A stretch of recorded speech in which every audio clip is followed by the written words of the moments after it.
விஜய் ரொம்ப லேட்டாக வந்தார், அதுதான் இதுக்கான இது. இப்போ திமுககாரன்னு சொல்கிறான், ஏன் அவர் லேட்டாக வந்தார்? உன் தலைவனுக்கு 100 பேர் கூடுவான், அதுவும் 1000 ரூபா கொடுத்து கூட்டிகிட்டு வருவேன்.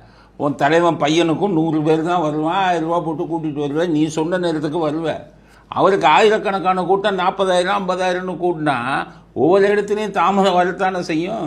எம்ஜிஆர் சாயங்காலம் 5 மணிக்கு கூட்டம்பாங்க, மறுநாள் காலையில் 5 மணிக்கு வருவார். அன்னைக்கு இருக்கிற போலீஸை அன்னைக்கு இருக்கிற அரசாங்கம் பண்ணி கரெக்டாக அனுமதி கொடுத்தாங்கல்ல.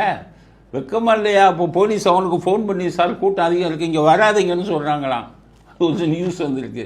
அப்போ எதுக்குப்பா போலீஸ் நீ இருக்க?